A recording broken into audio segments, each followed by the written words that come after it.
If you're listening to this recording, it means I'm dead already. Oh, wait a second. Oh, that's a different recording. Here's what's coming up on The Nice Guys today. Because what happens is we say the same type of thing over and over to ourselves, and it becomes a pattern. And then our brain, a thought said over and over again becomes a belief. And so you start having these beliefs that have no truth, but, we think they're true because we say them and no one's monitoring. I mean, if you think about it, you're in there by yourself, right? I have lots of things I'm saying. Who's monitoring it? It's my emotional system. It's my, you're in the shower and you're feeling horrible. It's, when you say to yourself, oh my God, why does everybody keep telling me that? Ding, ding, ding, ding. Hello. Maybe because it's true. Broadcasting from the abandoned food court at the White Flint Mall. It's the Nice Guys on Business podcast. Need an education on how to grow your business? The Nice Guys are here to help. Learn about great customer service, networking, and how just being nice can help you prosper. Now, here are your hosts, Doug Sandler and Strickland Bonner. We're in. Recording in progress. I love this new Zencaster thing. It's like this beacon. Beep, beep, beep. This red light. It's so hypnotic. Except I still need to do the controls. Yeah, why am I doing it? Because you keep sending me links. If you just say, hey, Strick, why don't you send me a link? Or you could send the link and I could log in and do it. Oh, geez. I could actually be the controlling login guy. Have we started the show yet? Yeah, we're in. Hey, Nice Guy community, welcome back. My name is Strickland Bonner. On the other side of the microphone, Mr. Doug Sandler. We need to talk quickly because, Why? Patreon. First of all, let's talk about Patreon and then we'll get into subjects. Okay. Yeah, we do have a lot. But let's see, patreon.com/nice guys. If you have not seen that link yet or know anything about it, you've been living under a rock, because on March 1st, we started the Patreon route, and we actually have, Strick, as of the day of this recording, I think we have 10 patrons already that have contributed. This is actually going better than I expected. I know. We love you guys. For as little as $2 a month, you can help support the podcast. And if you go to the patreon.com/nice guys, you can hear Steve O'Brien save the podcast ad, which is freaking hilarious. It's pretty funny. Like a Save the Children ad with Sarah McLachlan in the background and everything. It's really good. Yeah. So patreon.com/nice guys. If this is the first time you've been listening to the Nice Guys on Business podcast, welcome. We have a huge amount of new listeners. I mean, Strick, the numbers are crazy. So if you are just first time tuning in, this is Tuesday's episode, and this is the shit show. Right, so let me tell you what's going to happen today, people. If you're a first time listener, I'm going to go over the list of the topics that we are going to talk about today. Are you ready? Are you ready? Okay, listen closely. Before you give them the list, let's just close out on the Patreon thing. Mm-hmm. Go to patreon.com/nice guys. Check out all the different levels, the bonus levels. We are no longer taking advertisers. We are going this route because Strick and I, frankly, we suck at advertising, and we don't want to have to do it anymore. And we felt like the ones that are listening to the show most, you understand what we're all about, and you probably know that we don't have a specific direction that we ever take the show. So why are we going to be beholden to advertisers to do that? Of course, unless an advertiser brings us a lot of money, and then we will kowtow to whatever they tell us to do. Exactly. We're mercenaries. We go wherever the money is. But we figured if NPR can get 8 out of the 10 top podcasts by just listener donations, maybe we'll try and go the same way. Strick, can you one final time? Can you just do the NPR ad as if we're the Nice Guys doing it? So go ahead, Strick, and then we'll move on. Okay. Today, the Nice Guys on Business podcast is sponsored exclusively with listener donations. Thank you very much, as well as from a small grant from Cialis. When you're listening to NPR and you need to get it up, because who the hell can get it up on their own listening to NPR? Try Cialis. Oh, no. Way to go. I wonder if Cialis ever donated to NPR. I think that would be funny if they did. That would be really, really damn funny if they did. And then there'd be like a Cialis and Viagra competition going on.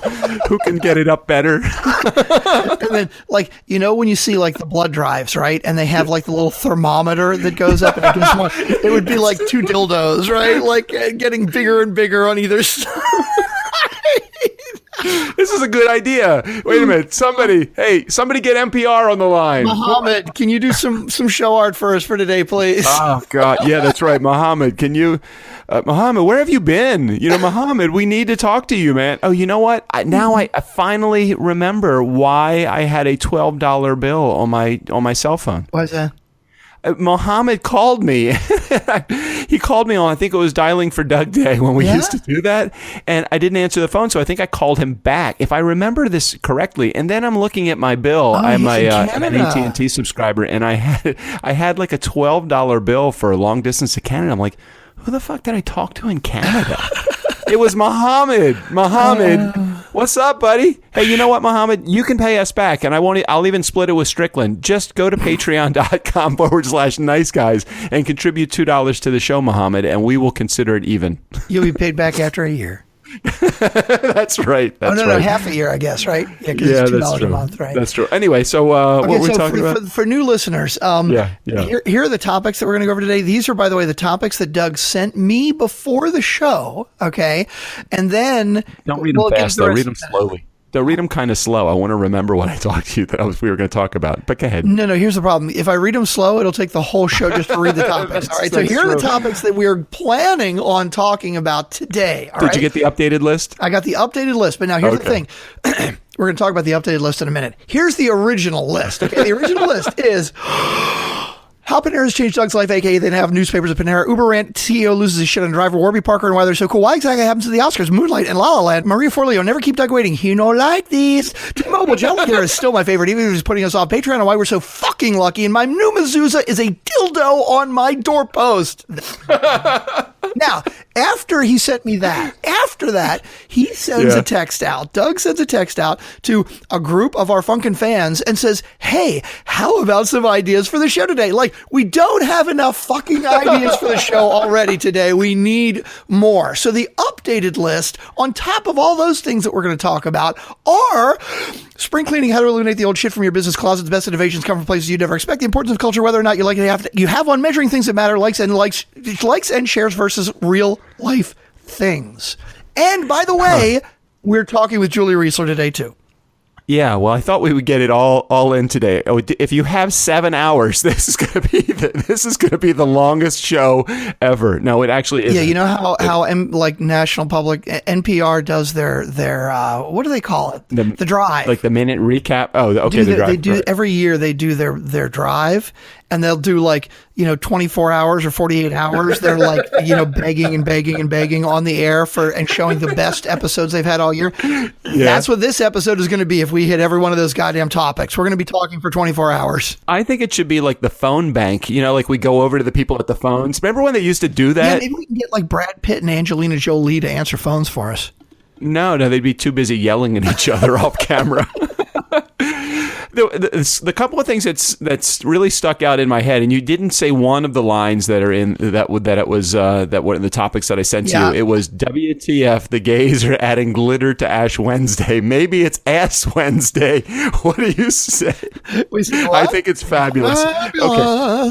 So my line was, my new mezuzah is now a dildo on my doorpost. Yeah, and by the way, nice guy community, those two were right next to each other. Okay, what the fuck? The gays are adding glitter to Ash Wednesday. Maybe it's Ass Wednesday. Right before my new mezuzah is a dildo on my doorpost. I made the what do they call tactical. it? The editorial. I made the editorial decision. Not to put the word the gays. The new mezuzah is a dildo on the doorpost was offensive, but only offensive to a relatively small group of wait. And at the gays, I thought it was, it's a fine line between clever and stupid. And I thought that was pushing the line a bit, but you know what? It's out there now. We can't get rid of it. Dude, I was going right from an article that was in the what paper was this? And this is part of one of the it's part of one of the topics, the Baltimore Sun. Part of one of the topics that I actually wanted to cover was that first one, how Panera has changed my life, because, I don't get a paper. I don't watch the news. But I sat down at Panera the other day, and they actually had a stack of papers. And I'm like, I got about an hour. I'm going to have my sandwich, take my time. I'll do my email and stuff. But I opened the paper for the first time in probably, I would say, maybe 5 or 6 years. I'm amazed all the stuff in newspapers. There's like news in there.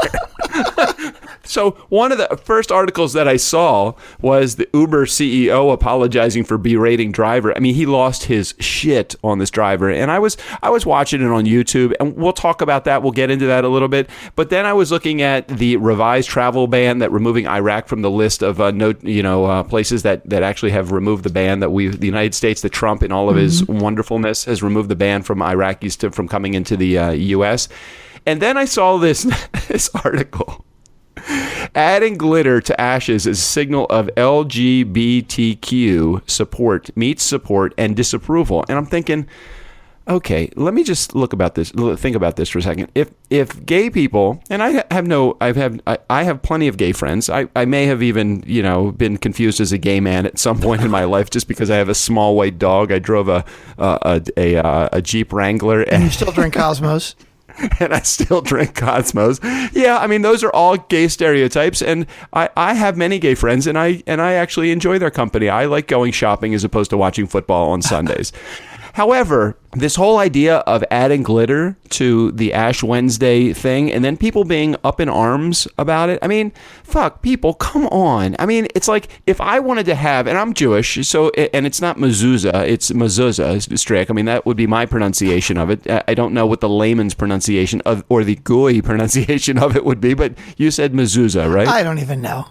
I don't even know. So it's like, if the gays are going to put glitter on the ashes on your forehead on Ash Wednesday, is there anything stopping me from having a dildo represent, as long as it's got the Torah scrolls in the middle of it, on my doorpost, representing the fact that I'm Jewish? I mean, could people get up in arms about that? I guess so. Is it my right to do whatever I want to? Fuck yeah! If I want to put a mezuzah that's like a dildo on my doorpost facing in, then I'm going to do it. If somebody has a problem with it, don't visit my house. Okay, so now it makes more sense how they're linked together and what exactly the point you're trying to make. And it also makes more sense that if we have anyone of the Jewish faith or the Christian faith, that we've offended them all. So it's all good. That's right. And also, by the way, your comment now, telling me what it means now, like, okay, we're adding glitter to the ashes for Ash Wednesday. Okay. Totally makes sense, and now I understand. I guess it was your little comment about maybe it's Ass Wednesday. I'm like, well, I was going to change. I was being a little tongue and cheek. Okay, so wait a second. If we called it Ass Wednesday as opposed to Ash Wednesday, would that be offensive? I mean, okay, for me personally, now everybody's line is in a different place, and we've talked about this before, right?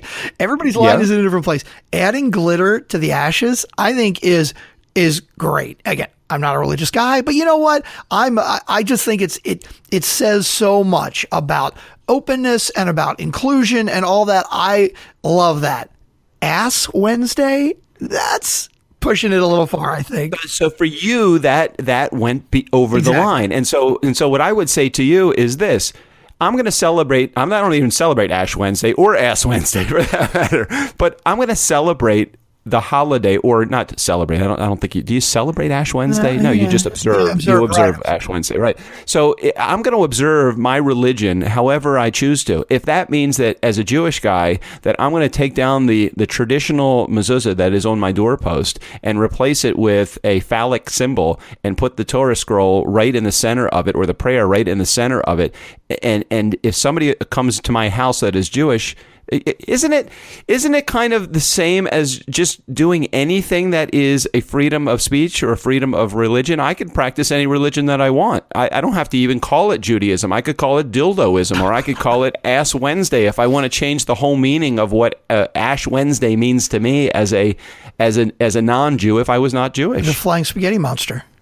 Right, you could call it the flying spaghetti monster. Is that actually something? It is. By the way, I'm looking at our meters here. Your gain is really hot right now, so you might want to pull it back a little bit. Okay. I'm like at 9 o'clock right now. I'm as low as now. I'm at 7 o'clock. I'm as low as I could possibly be. Okay. Well, maybe just back off from the mic a little bit. You're getting a little excited. No, man. I don't like the back. I get very excited. You know what happens. I really do. Yes, the flying spaghetti monster was a guy put a post up years ago somewhere talking about religion and about how many religious people use the most ridiculous arguments, the cyclical arguments, to argue that their God exists and that it is real. And he said, basically, he's like, dude, I could use exactly those same arguments with anything. I could take this bowl of spaghetti, and he basically writes this long diatribe about how he worships the flying spaghetti monster, right? Well, it turned into this thing, right? And now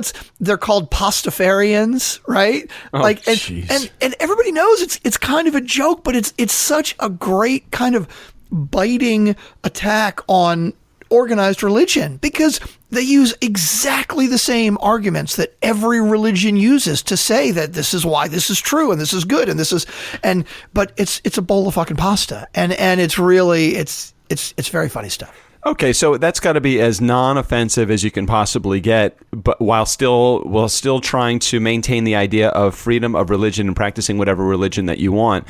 I guess because I'm kind of walking that fine line between major offensiveness between what the gays are going to want and what the Jews are going to want and what they expect, and even I was saying the other day, I think gay people call themselves the gays. Right? Yeah, but that's you got to be careful with that, though. Like I know. So I said that the other day. If you're black, you could call your friend like the N-word, but I can't do that. It's inappropriate.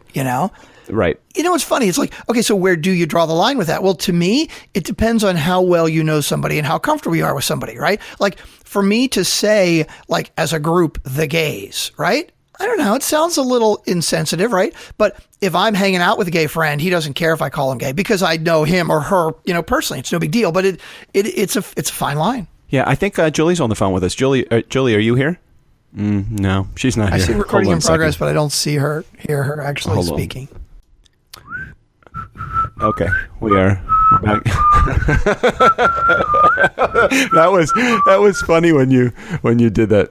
Oh, it's so funny too because by the way, from our last Thursday episode, we had a little technical problems with Praj and Mar on the show, and so I put some hold music in, right? And the hold music was like the generic elevator music of "Girl from Ipanema" that from the Blues Brothers. And for anybody that's seen the movie, and it was funny because I actually got the music from a YouTube video, right? I stripped it off of a YouTube video. We posted our podcast, and we got cited on YouTube for copyright infringement. I'm like, dude. Not only did we get cited for copyright infringement, we got cited within seconds. It seemed like it was. How do they even? I guess they run it through some filter, and they're like, okay, well, if it matches such and such, how can you imagine what the database and how that works? Oh, I know they got robots, obviously, that do it somehow. I don't even know. All right, so we were just okay. You're clipping, so you got to. I'm all the step away from the mic, Doug. I'm not used to this. It sounds like you're far away when you do that, though. Well, you got to turn it up in your earphones. You turn the volume up, but leave the gain down. I just mean when we actually play it back, it sounds like maybe. Maybe it's okay then. I don't know. We'll have to take a listen to the recording. We'll figure it out. Okay. I just don't want. I can't fix it in the mix if it's distorted. There have been a couple of times where I've heard yours distorted, and there's just no way to fix it if it's that way. But if it's quiet, I can crank the gain up, and you sound a little far away, but at least it's not distorted. So I don't want to sound far away. Find the balance. Yeah, we just have to figure out what that is. Yeah, 2.5 years. We're still figuring out how to do this thing. All right, so are we back? Are we back again? Julie's going to fix the. Julie's working on her microphone problem, but before we get to that, let's completely put aside every one of our topics because we want to thank all of our Patreon listeners as we did at the beginning, but we want to give a huge, monster, big thanks out to Mar. Mar England. The sweetest note. Handwritten note. You see, that's you, Doug. Handwritten fucking note. Yes. Mari Coco Loco. Mar, we love you so much. That was the sweetest thing. She sent us this wonderful. We could put the note on the I don't know. I don't know. I fear putting something that private. She did write a lot of very nice things, and I am so not. You know how non-self-serving we are. Yeah, that's private. Right. But anyway, let's just give it right back to Mar. Mar, you are a wonderful person. I'm holding the note in my hand, and that was so very kind of you. I read it to Anna last night, and I read it to Anna last night, and I read it to Strick also. And you are just crazy nice. Thank you, Mar, and thank you for your support just means so much to us. And thank you for all of our Funkin' fans for being so amazingly generous with Patreon. So, and if there are any listeners in the San Francisco Bay Area who are looking for a content writer, she is looking for a job right now. Mari Cocoloco on Twitter, or you can reach out to us and we'll pass it on to her, because she's already been helping us with our website and with the Patreon, and the suggestions she's made, it's like you can just tell right away. I mean, she is a pro. She knows what she's doing. She just gets it. I mean, she's really good. She's really good. All right, now on to our topic list. Okay, we've just bashed. Let's see. We have everybody that's gay is probably almost mad at me, or maybe mad at me, but not sure. I'm sure 100% that all of my tribes mates, everybody that's Jewish, is mad at me too, because I'm now hanging a dildo from my door as a mezuzah. But I do want to spend a couple of moments talking about maybe we can kind of deflect some of this attention on all of those other things, but let's talk about the Uber CEO apologizing for berating one of his drivers. Now, I don't know if I don't know how to pronounce his last name. Is it Kalanick? Oh, I don't even know. I heard about it, but I never actually saw the video of him. So I watched the video before we started today's episode, and here's what happened. So I can't really understand. I guess maybe I should understand this, but the Uber CEO is taking Uber, okay? He's taking Uber. Okay, makes sense, right? All right, that kind of makes sense. He's not taking Lyft. That would be uncomfortable, but okay. That would probably be uncomfortable. And then I'm seeing other people get in and out of the car, so I'm thinking that Uber, the CEO, actually was taking Uber pool. Right, makes sense. Okay, he's doing the girl thing. He's trying to save a couple bucks because he's only worth $27 billion or whatever. But okay. Yeah, so that would be the first question that I have: is the Uber CEO? Why is the Uber CEO not actually taking an Uber? I mean, taking a limo. Yeah, so I have not actually seen the video, but I heard about it, and I heard he was just ranting on this guy. And oh, no, you know what, Doug? We were on the Uber pool. Okay, I'm going to jump from that because I already said that. Okay. Right?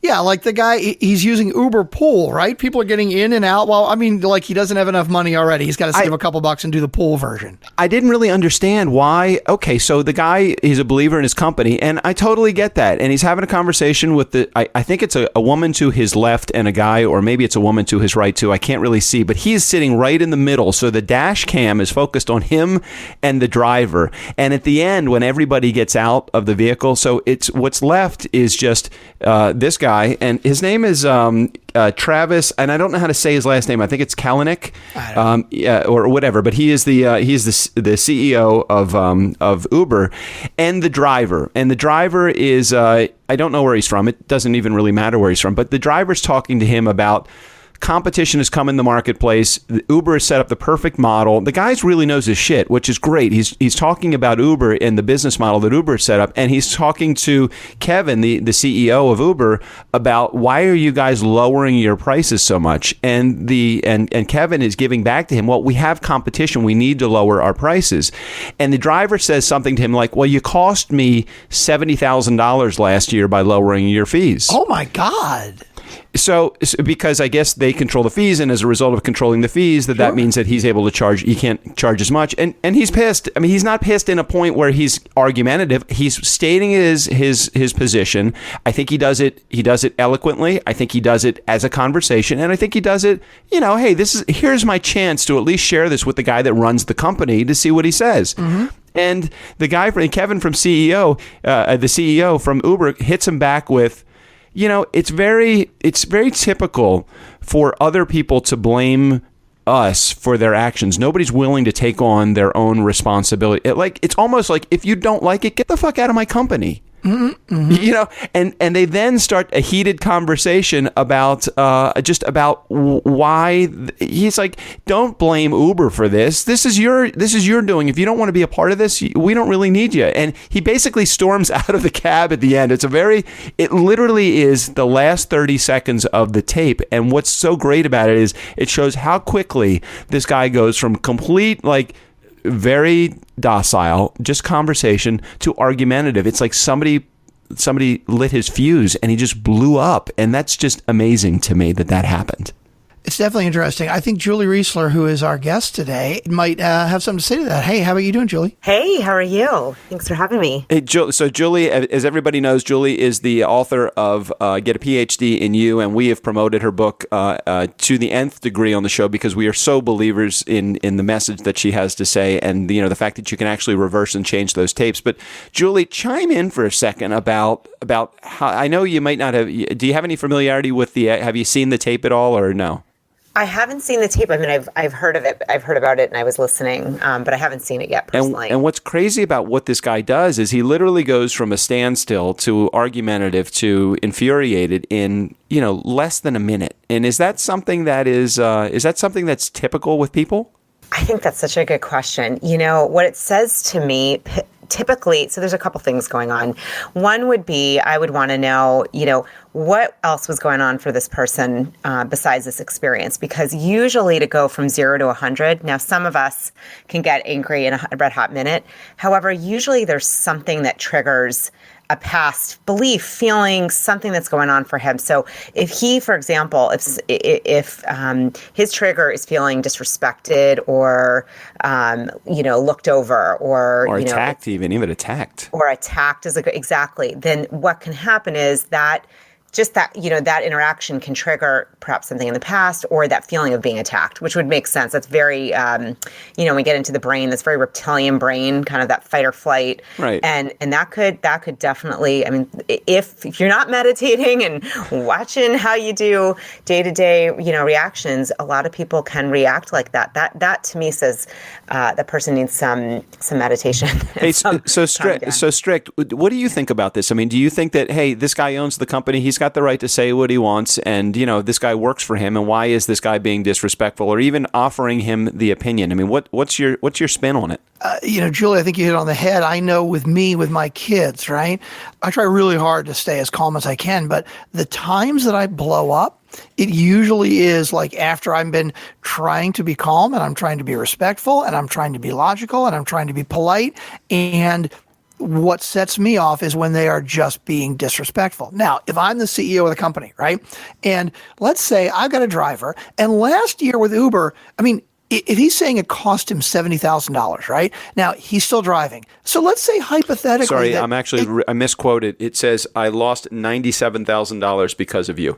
Oh my God. Okay. So right there, wow. $97,000. Now here's the thing. He's still driving with Uber, right? So obviously he's making enough money that he's continuing to drive. So let's say that hypothetically, this guy probably made 150 grand, like 175 grand the year before with Uber. Okay. So from his perspective, this guy's thinking, hey, I was making decent money and you kind of fucked me, right? Because you've lowered your rates. Now, the CEO is basically saying, how the fuck did you even think that you could make $190,000 driving a car anyway? You should be fucking thankful that I gave you this opportunity in the first place. I'm sorry that it's not as much fucking money as it used to be, but get the fuck over it. I mean, that's kind of, I'm sure that's where he's coming from. But his quote is his quote is, you know what? Some people like to take, I'm sorry, let me start over. You know what? Some people don't like to take responsibility for their own, he says, using a vulgarity. They blame everything in life on somebody else. Good luck. And then he leaves the vehicle. So I'm even going to go back to that comment that you said about, we tried to do it in a calm way, and it didn't work out in a calm way. And you were talking about your kids in this specific space, right? And then I want to ask Julie this question. I don't even think it should get to the point where you even lose your temper with your kids or with anybody. I don't think it ever gets to a point where you should be so out of control that you're like, well, they made me do it. I'm like, fuck, they didn't make you do it. You did this on your own. So what is going on in people's heads that creates that? This is one of my favorite topics. I mean, look, here's the thing. When we get angry and out of control like that, who does it really affect? Well, it affects the person that gets angry. If I do that, it affects me. And it doesn't just affect me in saying things and saying crap I wish I hadn't said. It affects your body. It affects your stress response. Literally, it can affect, more cortisol, more adrenaline, and it can affect your health. So the thing to ask is it worth it? Is it worth it to react that way? Right, and that's why, there are tons of ways to learn how to pause, take a breath, create that space between the stimulus, the situation and the response. And the more that you can do that, the more you are in control in the driver's seat of the situation.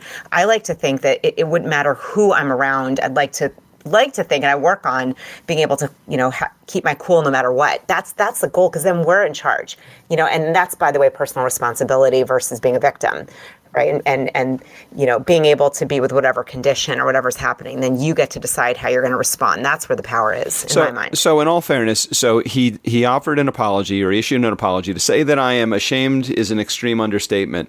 It's clear the video is a reflection of me. I must fundamentally change as a leader and grow up. This is the first time I've been willing to admit that I need leadership help, and I intend to get it. So the question that it begs for me, that I see in that, is he ashamed because he was caught on camera, or is he ashamed really? Because if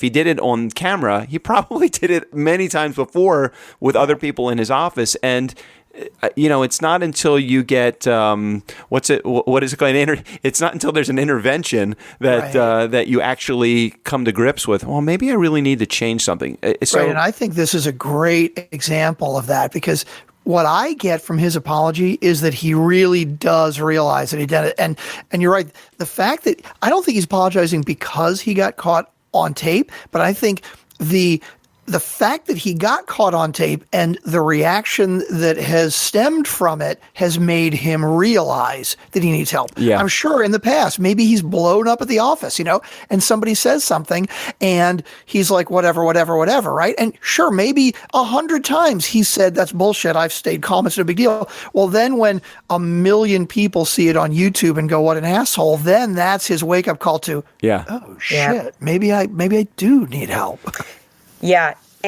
And just to add to that, it could be that, it could have started as he didn't feel so bad about it. And then by getting that type of attention on it and really sitting back and probably having quite a few people break it down for him, how that occurred, so it almost doesn't matter, because it sounds to me at this point, and this is the place when you're willing and you see it and you have awareness and you want to make a shift. That's the most important place, because now he can at least, there's tons of resources and ways to change that behavior. So Julie, help me with this, because there are, this one is such a visible example of something that happened. It was caught on camera, but there are so many instances that are going on in other people's lives that are not caught on camera, or maybe the reality of what they're doing is, somebody that's unfortunately involved with domestic violence, either a man or a woman that's the victim of domestic violence, or the perpetrator of domestic violence.